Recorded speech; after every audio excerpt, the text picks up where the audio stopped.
जय Hind. Local news में आपका स्वागत है। मैं हूं प्रशांत त्रिपाठी। दुनिया भर में हर साल शराब की वजह से लगभग 30 लाख लोगों की मौत होती है। वहीं भारत की बात करें तो यहां हर साल 2.5 लाख से ज्यादा लोगों की मौतें होती हैं। इन मौतों पर अगर नजर डालें तो जहरीली शराब की वजह से मौतों का आंकड़ा बहुत ज्यादा है, यानी सबसे ज्यादा है। नए साल की अभी शुरुआत हुई है, लेकिन जहरीली शराब से मौतों का सिलसिला अभी से शुरू हो गया है। उत्तर प्रदेश के बुलंदशहर में जानलेवा शराब ने 5 लोगों को मौत के घाट उतार दिया है, तो 15 लोग अस्पताल में हैं।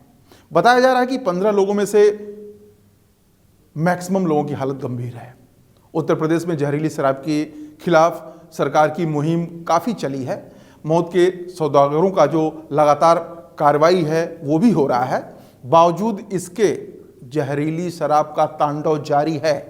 ऐसे में हर बार की तरह इस बार भी कई सवाल हैं। सवाल नंबर 1, क्या आबकारी विभाग की लापरवाही बनती है मौतों की वजह? सवाल नंबर 2, क्या स्थानीय पुलिस जहरीली शराब के ठेकेदारों का साथ देती है? सवाल नंबर 3, क्या कुछ लोगों पर कार्रवाई से कोई असर होता है? सवाल नंबर 4, क्या जहरीली शराब का धंधा कभी खत्म होगा? और सवाल नंबर हमारा 5 है कि जहरीली शराब के खिलाफ सरकारी अभियान क्यों नहीं चलाया जा रहा? जहरीली शराब से जब मौतें होती हैं तो सवाल पर सवाल होते हैं। कुछ लोगों के खिलाफ एक्शन भी लिया जाता है और फिर वक्त गुजरने के साथ सब कुछ भूल जाते हैं लोग, लेकिन जहरीली शराब लोगों को मारना नहीं भूलती। अब आप भी ये जान लीजिए कि आखिर जहरीली शराब बनती कैसे है। कच्ची शराब अधिक नशीली बनाने के चक्कर में जहरीली हो जाती है।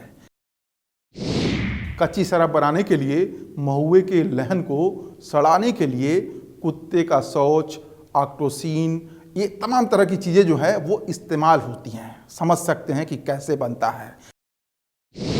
सड़े संतरे भी इस्तेमाल होते हैं, उसके छिलके और सड़े गले अंगूर से भी लहन तैयार किया जाता है।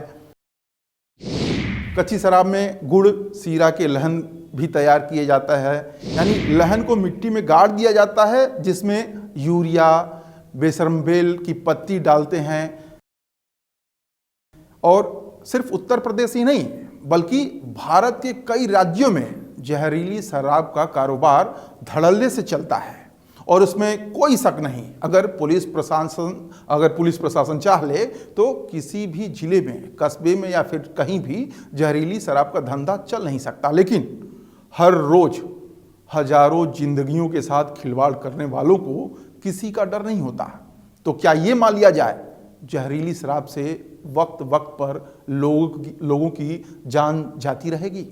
ये एक बड़ा सवाल है और जाहिर तौर पे इसका जवाब पूरा देश जानना चाहता है कि आखिर इस पे लगाम कब लगेगा। बुलंदशहर की हमने इस साल की शुरुआत की घटना का जिक्र किया है, तो पहले देख लीजिए। जो आई विटनेस है उसने 5 लोगों को शराब पीते हुए देखा और उसने क्या बोला। अच्छा, क्या हादसा हुआ है? क्या है? इन्होंने दारू पी है जी, यहाँ से काम से लाके। किसने? कलवा ने। कौन है कलवा? आप? भाई है मेरा कलवा। अच्छा, फिर क्या हुआ? अभी हम जब इन्होंने ज्यादा दारू वारू पी ली तो हमको रात पता न थी। अब इन्होंने हमने पौवा सुबह देखे खाट पर लत्तन में निकले पौवा। अच्छा, अब वो तो एक्सपायर हो गए तो पौवा उनके साथ नहीं। अब यहाँ पर देखा तो घर पे पौवा रखा है। अच्छा, क्या है ये? किस तरह की शराब है? कुछ जानकारी दीजिए जरा। या जी मैं दारू देसी दारू है जी। हाँ। मिस्टर इंडिया लोकल दारू है जी। अच्छा, कहाँ से लाते हैं? कुछ जानकारी? ये गाँव में बिक्री है जी ये दारू। ये सरकारी दुकान पे बिकती है? नहीं गाँव में ऐसे ही बेची जा रही है। ऐसे ही बेचते हैं। तो ये ग्रामीणों ने इसका विरोध नहीं किया, क्यों बेची जा रही है? और जी मैं बताऊंगा तो मैं गाँव में जैसे पी लेते हैं ठेके से तला रहा, 2 रुपये ले रहा, कोई बात ना। अब ऐसी बात कर दिया, लोकल दारू लाकर पब्लिक को मारना, जहरीली है ये जहर पिला रहा। ठीक है। जाहिर से तौर पे समय रहते अगर इन जगहों पे लगाम लगाया जाता, पुलिस प्रशासन सख्त होता, तो इन मौतों को रोका जा सकता है। फिलहाल बुलंदशहर में 5 लोगों की मौत हो चुकी है, 15 लोग अभी भी अस्पताल में हैं। सोचिएगा जरूर। जय हिंद।